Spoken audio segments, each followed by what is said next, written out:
not to be confused with a quack. A quark is a fundamental particle and constituent of matter, or, in more simple terms, a subatomic particle. A building block to the protons and neutrons found inside the nucleus of an atom, quarks are held together by the strong forces exhibited by protons and neutrons. Yet while quarks are quite interesting, there's still a lot that most people don't know about these mysterious subatomic particles. So let's dive in and go over the top 10 freaky facts about quarks in this episode of Super Freaky Science.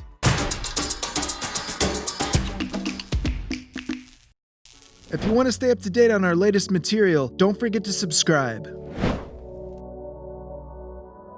There are 6 different types, or as scientists say, flavors of quarks. These 6 different flavors can be broken down into 3 different groupings: up and down, top and bottom, and charm and strange.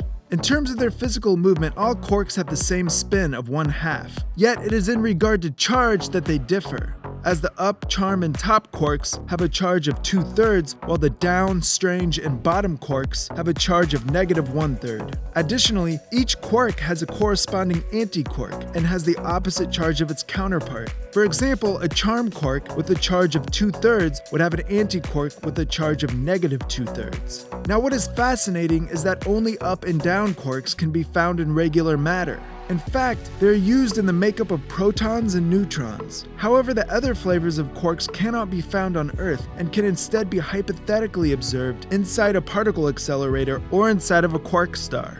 As a final note, a cool tidbit about these quarks is that they can change their flavor based on their grouping. And whether that be a down quark becoming an up quark or a strange quark becoming a charm quark, these variables just go to show how quirky these little guys truly are.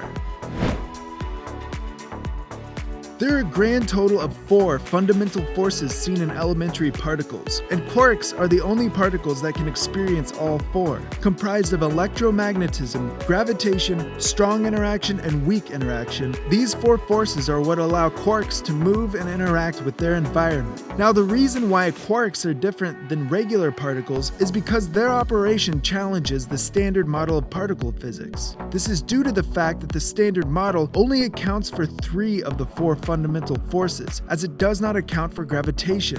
This is where Einstein's theory of relativity and quantum mechanics dovetail into 2 different models of how the universe works. There have been many attempts to unify these 2 theories into one universal theory, and one of the ways this has been proposed is the alleged existence of a particle known as a graviton. A graviton is a hypothetical elementary particle that is responsible for the force of gravity. For now, it's only a theory, but if its existence were to be observed, it could reconcile the differences of relativity and quantum mechanics. Additionally, quarks are also the only known particles whose charge is not an integer of the elementary charge. As a result, it seems that the standard model of particle physics may need some revising in the near future. The quark was discovered in 1964 by Murray Gell-Mann and George Zweig when they noticed an unusual occurrence in the linear particle accelerator they were using. That's because during an experiment, it appeared that the electrons they were observing were scattering further apart than their calculations suggested they should. According to their observations, it seemed that the electrons were scattering unusually far apart in 3 main locations in the nucleon. Upon further research, they finally found the culprit of this phenomenon: the quark. As a result, this discovery has since led to the development of an entirely new field of physics, and as a consequence, Gell-Mann and Zweig will forever have their names in the history books.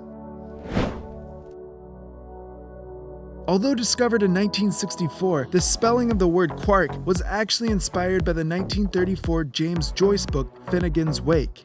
You see, the name comes from the line, quote, 3 quarks for Muster Mark, sure he's not got much of a bark, and sure he has it's all beside the mark, unquote. With the connection to the real particles we know as quarks coming from the fact that it takes roughly 3 quarks to make up a proton or a neutron. Yet while Zweig loved the name, Gell-Mann was not exactly a fan and instead pronounced the subatomic particle as quark. Since then, there's been an unending debate in the scientific community over which way to pronounce this atomic particle. Yet it seems that as of now, the proper pronunciation has prevailed, as a recent survey found that 76% of scientists chose to stick with quark, while only 24% follow Gell-Mann and choose to call it quark.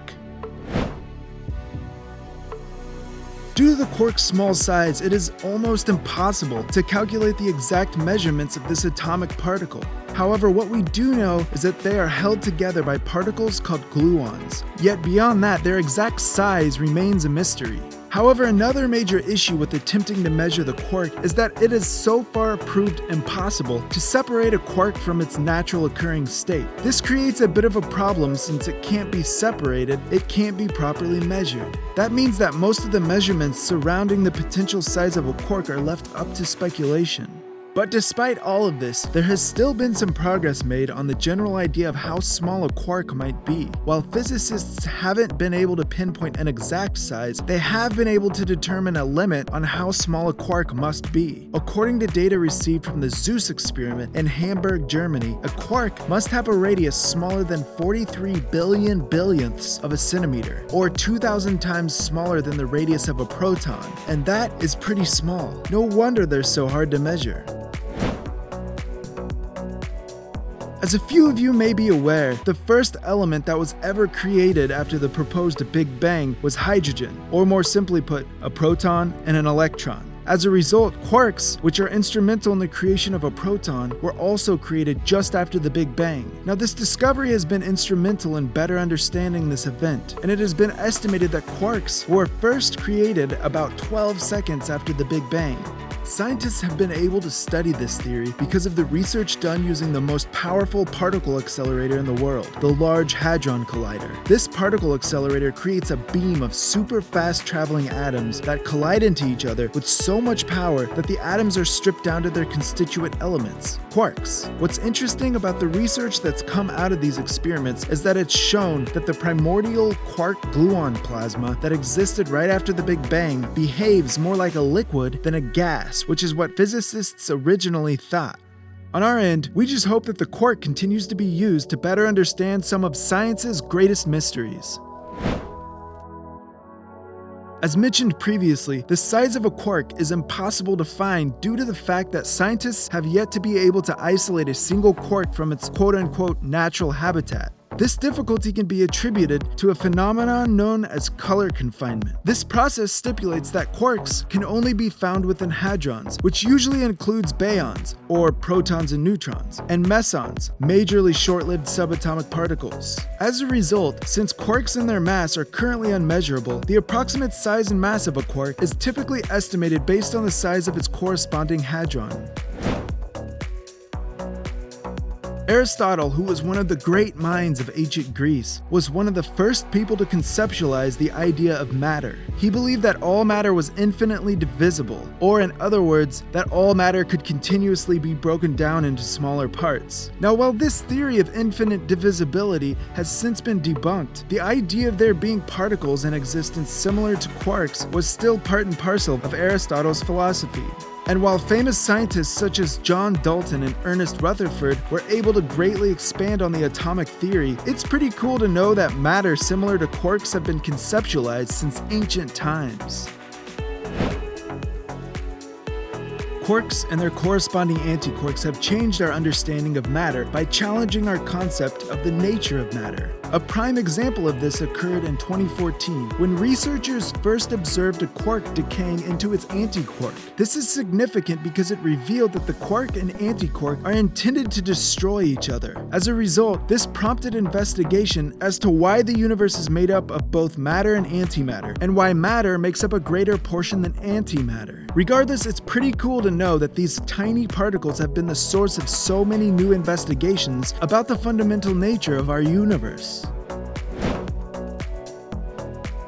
Although the size of the quark has eluded scientists thus far, it turns out that they may want to try to determine it sooner rather than later. That's because it has been speculated that the weight of a quark could relate to two incredibly strange scenarios. You see, if a top quark is heavier than anticipated, it may indicate that energy carried through the vacuum of space could theoretically collapse, causing the universe to end in 10 billion years or so. On the flip side, if this top quark is lighter than expected, a scenario known as the Boltzmann brane could occur, which would entail random collections of atoms becoming self-aware entities. Now, while both of these scenarios have been contested as extremely unlikely, only time will tell if they will one day become a reality. Thanks for watching Super Freaky Science, and don't forget to subscribe.